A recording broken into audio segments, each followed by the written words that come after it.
Hello, everyone. How are you doing? It's Elizabeth, and it is January 15th, 2020. I'm coming to you from Sedona, Arizona, and I wanted to convey and deliver a message that I have received and channeled through Oracle cards, tarot, meditation, visualization, and astral travel. And they felt really important, and also because I'm sort of new at working with the energy of White Eagle, I wanted to put this message out there in hopes that it would foster new connections with other people who have been working with the energy of White Eagle, and maybe make some new connections with people who, like I said, who have been working with the energy of White Eagle. So over the last 2 weeks, starting in the beginning of 2020, so just a couple of weeks ago, I became aware that my main spirit guide, personal spirit guide, that is, had sort of, that we had graduated from each other, and that he was departing, and that he would no longer be a spirit guide of mine, that we had both moved through the lessons together, that we were learning together, and that it was time for him to graduate and for me to graduate. And it made perfect sense when I received this message and this download and this awareness, sort of. It made sense to me because we were closing out a decade and we were starting a new decade.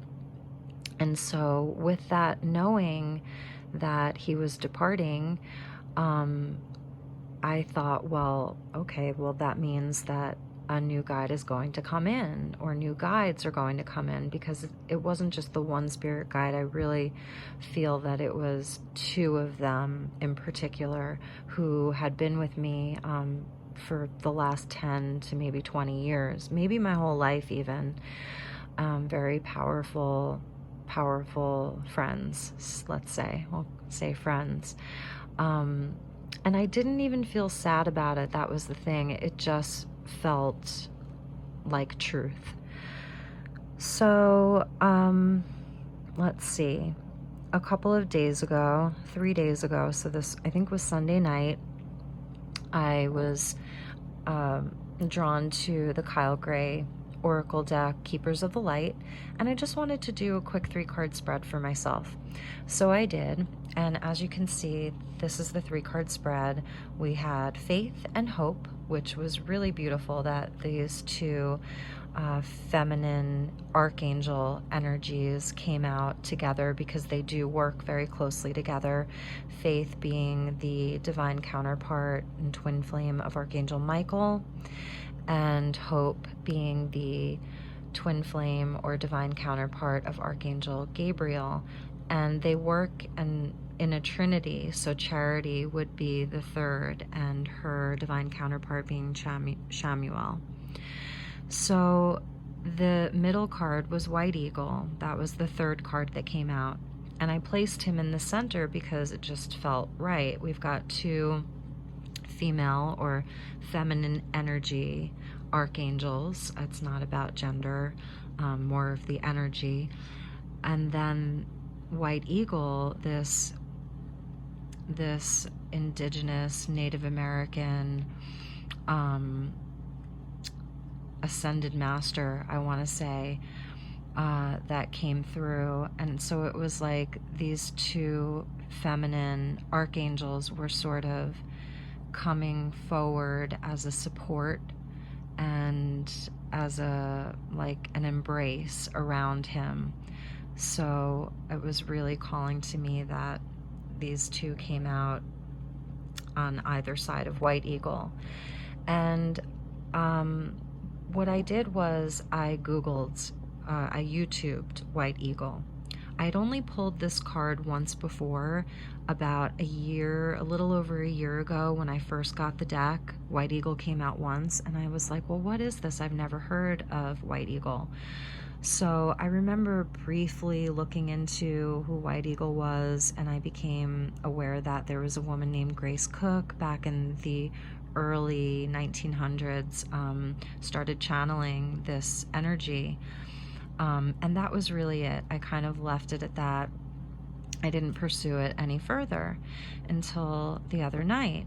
So Sunday night, I had these 3 cards out, and I was working with these 2 pieces of natural topaz. You can see they're like a combination of natural blue topaz with yellow topaz, and I was using them as a meditation tool. So I had one in each hand, and I found a very short clip of Grace Cook, who was channeling White Eagle. And it was maybe only 3 minutes long, and it was her voice. And I thought, well, this is really lovely. This is a really lovely energy. And I just was really taken back by how long ago it was that she began channeling him. And then as I saw all of the different videos popping up and people in the present who are working with the energy of White Eagle, I thought, okay, well, this is important. So the second video that I chose was transcribed. So it was a gentleman who was speaking the words of Grace Cook, and he was transcribing them, and it was about an hour long. And forgive me, I don't remember his name, but I can put a link in the description box to that channeling. So I got about 5 minutes in, and I was really enjoying the message of unity and love and peace, and things in the early 1900s that really sounded like they could, that they would resonate with the spiritual community and the collective today. And so just how fascinating that was, that that she was doing this so long ago.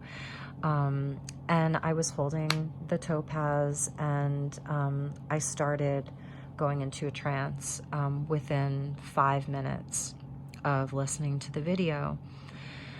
And so it wasn't quite a meditative state. I would say it was more of a trance. What happened next was Spirit told me to turn around, and I'm sitting on my bed right now, so I'm basically in the same spot that I was on Sunday night. And on my headboard, I have some feathers and some pictures. And so I turned around, and I immediately saw a white feather, on my headboard. And Spirit told me to hold it. So I did. In my left hand, I held the white feather. And before I knew it, I felt the astral cord that connects us to astral travel beginning to form and come out of my crown chakra. And I just went for it. And I basically, I left my room, and I traveled up into the night sky. I live in Sedona. I don't know if I said that, so it's very, very dark here. There's lots of stars. I still felt as though I was connected to my body. I don't necessarily practice astral travel. It's something that definitely happens during dream time for sure. When I'm deep in meditation, I do feel as though I've left my body oftentimes in meditation and journeyed, somewhere else. So I do a lot of visualization as a practice, but this felt different. This did feel like more of an astral travel, but again, I could still feel my body. So for someone who maybe practices astral travel, maybe, I'll look into some feedback or some more information about that. That was something that I really tried doing like in my teenage years. I was really reading up on astral travel, and I tried to do it so many nights, I remember, and I would get so close and then it would stop. This was spontaneous, so this wasn't something I was planning on doing or trying to do, but it did happen, and I I left my room and I was floating up into the night sky. And then when I realized what was happening, I was like, well, I'm going to have fun with this. And so I started flying around Sedona, you know, in the dark, with all the stars, and sort of like embodying Superwoman. And I was playing around with that and just having fun with it. And what I did next was I picked up the card, the White Eagle card, because I had at that point put the rocks down. I had just had the feather in my left hand, and I actually picked up the White Eagle card, and I had that in my right hand, and I suddenly knew where I was going. This wasn't just a flight of fancy, so to speak. This was, I had to go somewhere specific, and that was Thunder Mountain.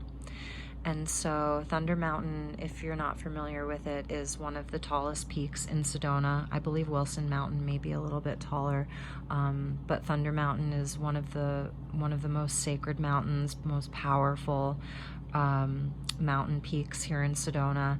And even just the name alone, you know, Thunder Mountain, it's very powerful. It has a beautiful, strong, masculine energy to it, and I was being drawn there.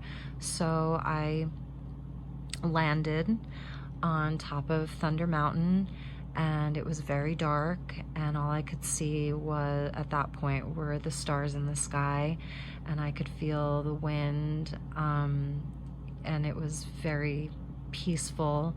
And the second thing that I noticed was below the Amitabha Stupa Peace Park, which is near to Thunder Mountain, I could see the medicine wheel that they have there in the dark. You know, I could make out the medicine wheel, and just noticing some of the twinkling lights around Sedona. It is a dark sky city, so there is not a whole lot of light.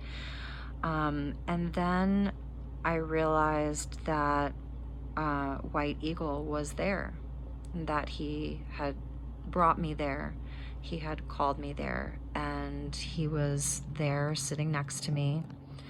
And that's when my hands started to sort of pulsate, both of them, my fingers. I had the feather like this and the card in the other hand, and I could feel like a steady pulsating, like a heartbeat. And then I realized he had a drum, and it was a drum beat, and he was just very steadily drumming. And he said, I am here to help you clear karma and burn through karma. And I thought that was really interesting, and especially because, you know, obviously the card here, it says, connect to your lineage, a family wound or pattern can be healed now. And when I was looking at the card, because like I said, I was still half in my body, half on the mountain, the card began to shapeshift. So the feathers were moving, they were not solid. The card became more multi-dimensional, is the word I would use. And so back on Thunder Mountain, I saw a glow coming in, and it was very white and luminous, and it was a white eagle. So a white eagle joined us. And at this point, I really began to feel overwhelmed, and not afraid at all, but more overwhelmed with gratitude and wonder, because it was like embarking on a new journey very suddenly. And so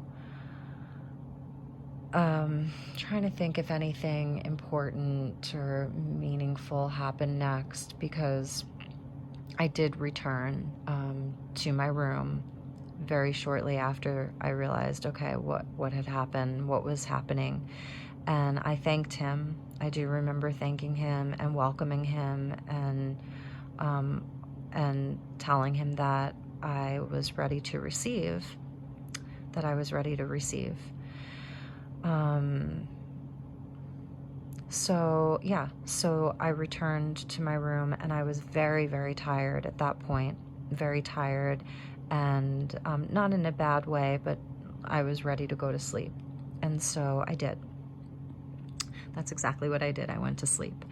I left the cards out on my tarot table where I frequently will do readings, and I left the white feather with the cards, and I wanted to leave them for a few days to let the energy marinate and and let me sit with it and feel into it and see what this was all about. And so I went about the next couple of days, and we had this big Saturn-Pluto conjunction that happened, and we just came out of a big eclipse and all of that. So this energy just felt really appropriate, and I've been feeling pretty good. So, but like I said, I just wanted to let the energy sit. Today, I had some questions, and one of the ways in which I do connect to the energies that I work with is through tarot, through meditation, definitely, but also a lot through tarot. Tarot has a way of opening up my channeling and my channeling abilities, as well as connecting me into the Akashic Records. I find that that's something that I'm able to do more readily with tarot. So I used the Star Child Tarot, and I wasn't really sure what exactly I wanted to ask. And I'll get to that in a minute. So the first thing that I did was I just asked for two main cards with what White Eagle is here to assist me with, first and foremost. And these are the two cards that came out. So the Magician, obviously being number one in the major arcana, comes after the Fool. And obviously this is about manifesting, right? It's about alchemy and bringing our passions, desires, whatever that may be, into the physical realm, because the Magician works in the physical. He has all of the tools he needs. He's got all of the aces, the Ace of Wands, the Ace of Cups, the Ace of Coins, and the Ace of Swords. So he has everything, and he's able to alchemize and work with the elements to, like I said, bring things into the physical realm.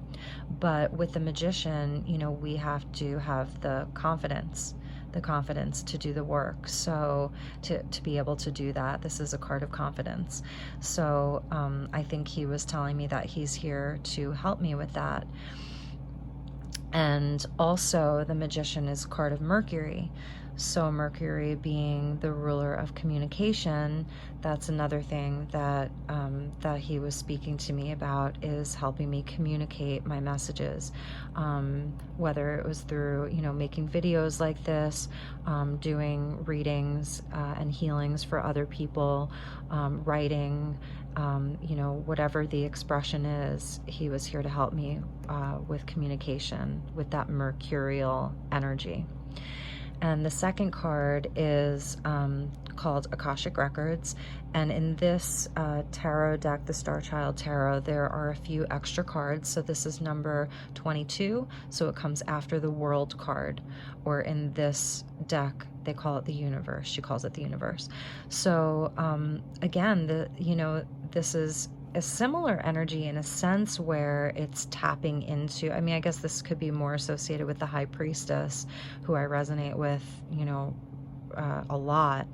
But the Akashic Records coming after the World. So it's like the end of a huge cycle in which we've learned so many lessons, and there's really nothing more to learn from that part of our life, so we're able to move on. And that kind of goes along with the theme of of a spirit guide leaving to make room for a new one. It's like, well, you've learned everything you needed to learn from each other, and everybody can move on now with grace and love, even though the World card does, you know, speak of Saturnian lessons and karma again, so that there was a lot of work that was done, and now it's time to step into a brand new cycle and a totally new chapter. So that's really beautiful. And then the Akashic Records themselves are, you know, the hall of records, the library of records in the astral plane that connects us to all of the information that ever was and ever will be. And that is something that I have recently started working with. Again, not because I was necessarily trying, but because I could feel the records. I could actually feel the Hall of Records during some of my some of my readings, where I was feeling really, really tuned in, whether it was a reading I was doing for an individual, a reading I was doing for myself. In those times where I could feel the Akashic Records, it felt important to me. And so I recently did take my first class with an Akashic Records reader, and someone who's been working in that realm for many, many years. So these coming out together as a main energy for why he was coming in. This is a time where collectively I believe that we are, many, many, many of us are having massive awakenings, and B, coming into our soul's purpose. So I feel like this is, you know, because when you go into the Akashic Records, you are able to look at your soul's purpose, where your soul has, how it has journeyed throughout however many thousands of millions of years, whatever that looks like, time not being linear, but all of the lifetimes that you've lived, both here on Earth, in other star systems, what have you, as, you know, whether you were an angelic or a star seed, a combination of all of those, a human, or, you know, whatever, being able to you know, have an awareness of those things, just feels like it's going to help propel us into our future, and help us all of us walk along our highest destiny. Okay, I think I'm getting off track here, so we'll move on. Okay, so the next thing that happened was I wanted to ask White Eagle more questions, but I didn't know what the questions were. Honestly, I didn't know what the questions were. I was like, what am I supposed to ask him right now? I don't even know. So what I asked him was, White Eagle, what questions may I ask you? What are you here to help me with? Like, you know, diving in a little bit deeper, what questions will you be able to, what, not questions, but lessons, you know, guidance. What guidance are you here to bring me more specifically in what areas of my life? And I asked for 2 cards, and I pulled them, you know, one right after the other. So I shuffled the deck a little bit more, and this is what came out. And I was totally floored by this. So in the Star Child Tarot, she doesn't use the World and she doesn't use the Fool. She uses the Universe and Starseed. So the Universe being 21, the traditional ending of the Major Arcana, and Starseed being 0, the traditional beginning of the Major Arcana, the Fool and the World, the Universe and Starseed. And this is how they came out. So the Universe came out first and Starseed came out second. And I was just floored, because he's basically saying, you can ask me everything and anything. I'm here to guide you for anything and everything. I couldn't believe it. I was so taken back. This was so incredibly powerful. And I love with the Star Child Tarot that it is altered, it is modified, because again, this speaks to multidimensionality, not just the world and the Fool.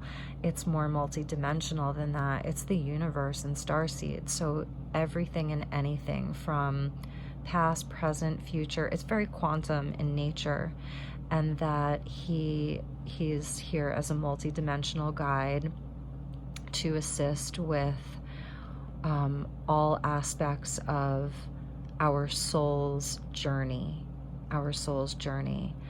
And I really hope that this reaches some people who have worked with this energy or are familiar with this energy, and maybe I'll get some feedback out there in the ether. It would be so great, because this really floored me. Okay, so the next thing that I did, because now I felt a little bit more confident in pulling some more cards, and because it's not just about pulling cards, it's really sometimes is about being specific in the reading and having a specific intention. Sometimes it's nice just to do a free form, but again, this felt really important to me. So I decided to do four cards for 2020 specifically, and call in and ask for one card for each of the four elements, so the four earthly elements. So that would be earth, wind, fire, and water. So for 2020, a card that would represent earth, a card that would represent wind or air, a card that would represent water or fire, and a card that would represent water. So here's what came through. So the first card of earth, and earth being pentacles, coins, things related to the physical, so money, abundance, it could be work, home, your home environment, even the body, because our physical body, and it can even pertain to relationships as well, but all of things related to security, safety, and that type of energy. So what came out was the Two of Wands, and this is a card of crossroads and choosing a direction. And so for 2020, this felt important, like I was saying, collectively as well, where so many of us are either having a first awakening, a second awakening, a third awakening. I come from a generation where I had an awakening early on in life. At like 17, I realized that I was a starseed without having that term, without knowing what that word was. And then I was connected to crystals, and I bought my first tarot deck and my first quartz crystal. But I stayed, always stayed very on the spiritual path, but I veered off so often and continued to live a very mainstream life and work in very corporate jobs. And it wasn't until I turned 40 that I really decided that something needed to change, because I wasn't fulfilled and I wasn't happy, and climbing a corporate ladder wasn't making me happy, and making a nice salary wasn't making me happy. But I still always had my crystals around me and very connected to nature, and I was reading the Law of One books, and there was always that, but it wasn't at the forefront of my life the way that it is now. And so now I'm 44, and it's been a journey to get to where I am. I had to really lose everything in the physical, so earth, in order to be able to commit to the direction that is going to fulfill my life's purpose and enable me to walk my highest destiny. And I'm not 100% there yet, and that's okay, because this journey, it's about the journey, not the destination. That being said, 2020 is a year of commitment, I think, for myself and for a lot of other people too. And so the wands coming up, that's our creative pursuits, our ideas, creative ideas, passions, and the action that we take in the world. Fire, right? So it is about making the final decision, being at that crossroads and committing fully to the one wand, to that ace, right? Committing fully to that ace. Going back to the magician with his ace. See, see if I can, yep, there he is with his ace of wands. So committing fully to that ace. And you see her, she's like on her knees, because this is the, okay, sorry, we got cut off. Hopefully hopefully I can patch this together. She's like, I see her as on her knees, because this is like a decision, you know, that will bring you to your knees, or you're brought to your knees because you have to make a decision. So that was earth. And then we have wind or air. So swords in tarot are our thoughts and our ideas, our thinking process, what we think, what we believe, our patterns, our mental patterns. And the Six of Crystals came out, so Six of Coins, Six of Pentacles. So this was speaking to me about our ideas and our mental constructs around giving and receiving. And that being that I think you can either fall into two camps when you're polarized, or being in duality, and that's that either you're giving too much, burning the candle at both ends, or you're taking too much. Because in the traditional Six of Pentacles or Six of Coins, you see this very wealthy man, and he is giving charity to the poor. In one hand, he's just giving out his coins, and these like beggars are at his feet, and he looks happy to do it. And in the other hand, he's holding a scale of balance, a scale of harmonizing. So it really was speaking to the way that we think and feel about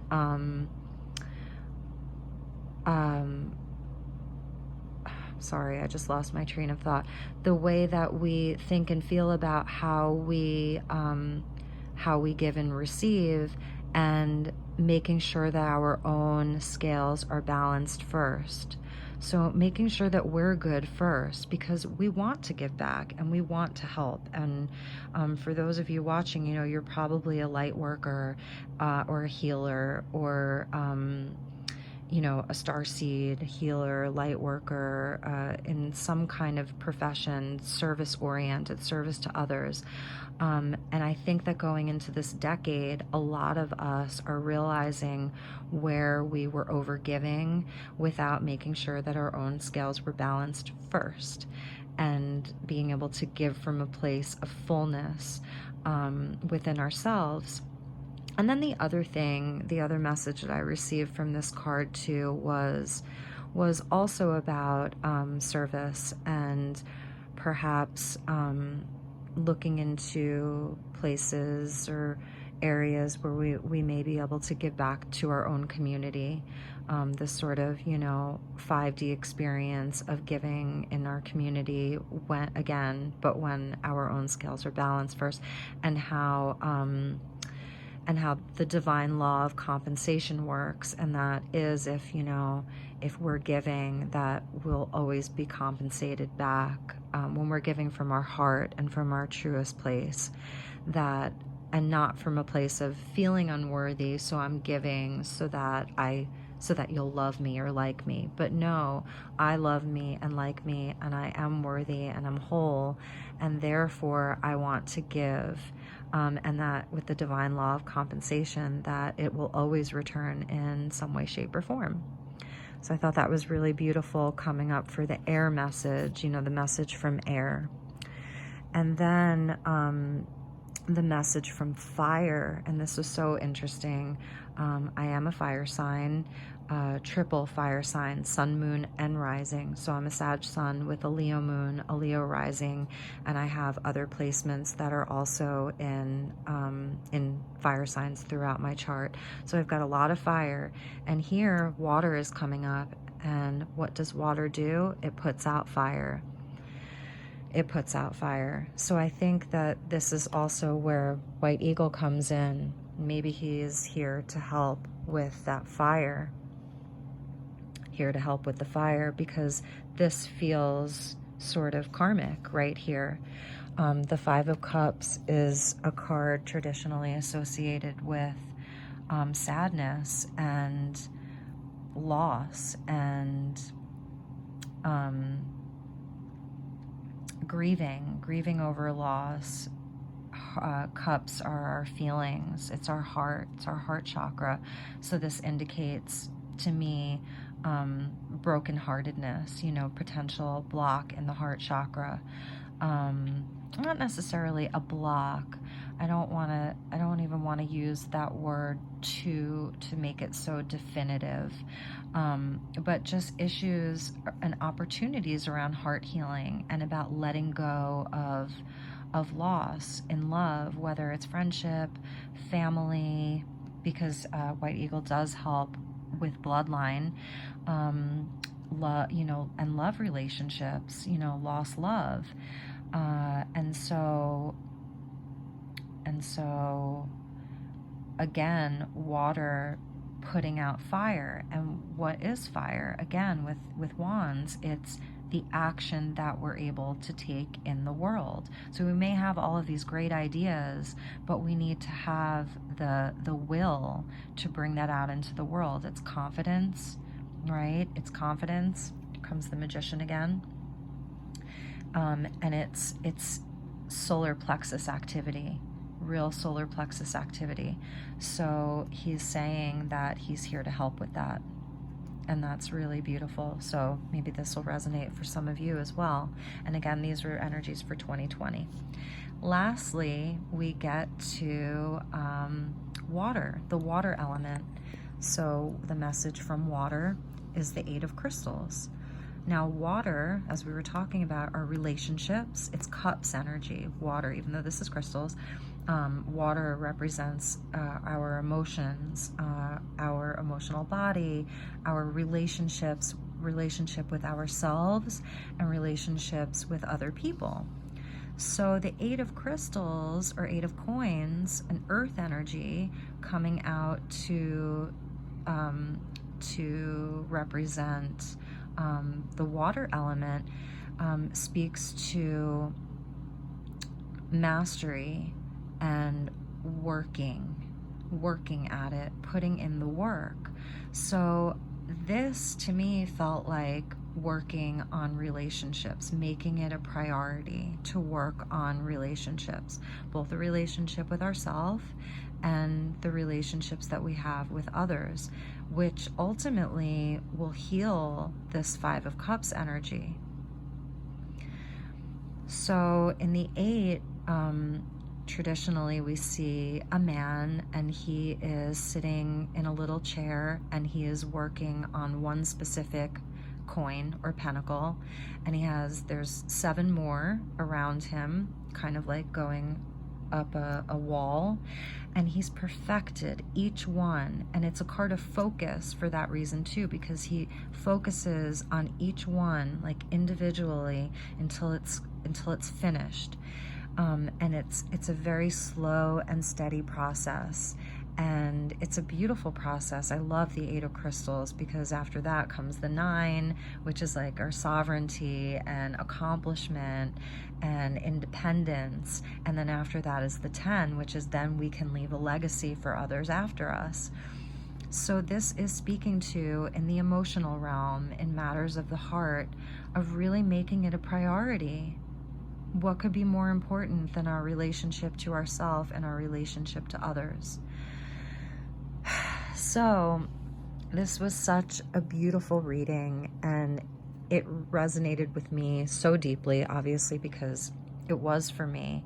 But that being said, I feel so connected to the greater collective that I thought it would resonate for others as well.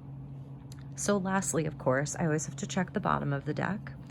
And my favorite lady came out, the Empress.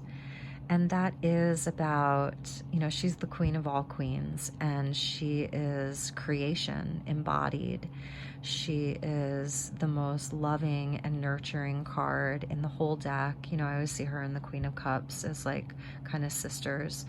And she knows how to nurture the things that she wants to grow.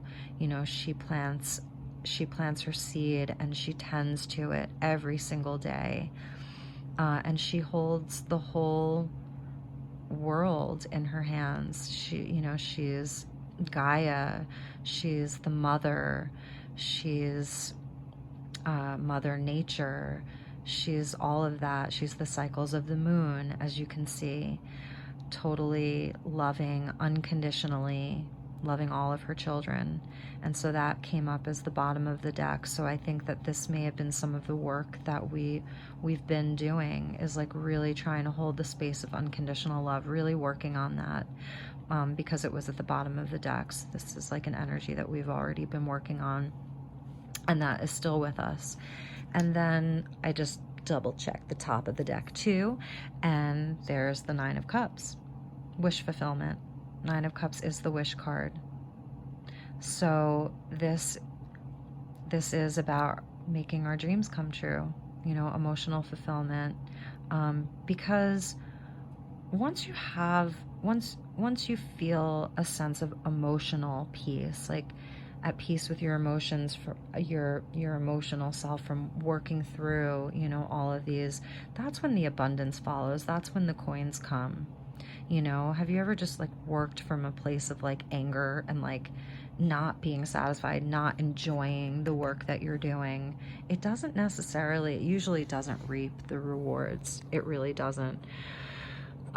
So this wish fulfillment, this state of emotional growth and just emotional wholeness, leads to the coins. It really does. Anyway, I think that's it. Like I said, I really am hoping to connect with people who have been working with White Eagle, have channeled White Eagle.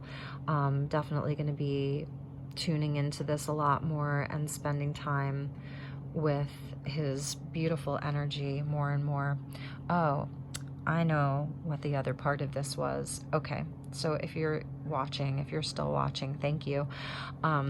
So as this was happening, as I was pulling this part of the spread today, I had a family issue come up, like right smack dab in the middle. I actually had started recording a whole nother video prior to this, but then my phone started ringing, and I am recording on my phone right now. And it was a family issue.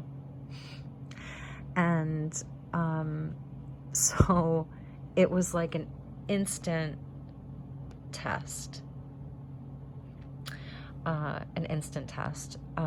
I am a part of Kyle Gray's Angel Tribe. I'm in my 6th month of working with Angel Tribe. It's a year-long program. And one of the things that we talk about in Angel Tribe is that when there is a challenge that arises, that is where the opportunity to utilize our spiritual practice and practice our spiritual practice arises. And this energy, literally in the moment was like, okay, nope, you're going to stop recording your video and you're going to do the work right now. And then if you feel inspired to record another video afterwards, great. Okay. So I wanted to mention that too. And I just had a 2-hour conversation with a family member, and it was really healing and really beautiful. And actually, more than healing and beautiful, it was mind-blowing to see that this person was having a very similar experience to me within her own family. Her daughter has just realized that she is a very powerful medium, psychic medium, at the age of 22. So that was really amazing. And, you know, if we hadn't connected we wouldn't have even realized this or spoke about this, and just had this totally awesome, inspiring conversation. And it's not that we had a falling out or anything. It's just, I think a lot of us have been, myself included, have been going through a time where I haven't necessarily been putting in the work into my relationships. I've kind of, in all honesty, been doing the bare minimum because they take time, they take effort, and I've been really, really focused on doing the spiritual work and this, and getting on my soul's path and committing to it, that I haven't. And then I also have a 50-hour-a-week job. So there hasn't been a lot of time. And then the free time that I do have has been devoted to my spiritual practices, getting out into nature, you know, all of that, and just downtime, and trying to, you know, really rest and take care of myself. But now with 2020 ushering in, and the Magician coming up in this new decade, I think there's going to be a whole lot more communication. I think that the tribe is really going to find each other,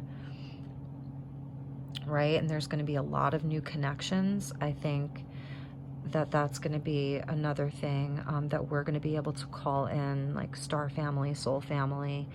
Yeah, so that was the last part that I wanted to mention. And then I wanted to pull one card from the Starseed Oracle, which is the new deck by Rebecca Campbell, artwork by Danielle Noel, who also did the artwork for the Star Child Tarot. Just these, like, all these amazing women doing all of these amazing decks. And I'm just gonna fan this out over here. And I wanna pull one card for you guys and for myself.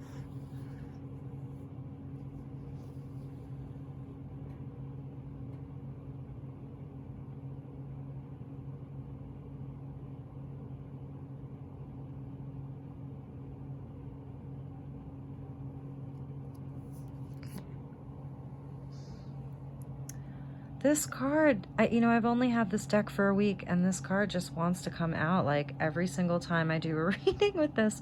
Child of the Cosmos, the intelligence of the universe lies within you.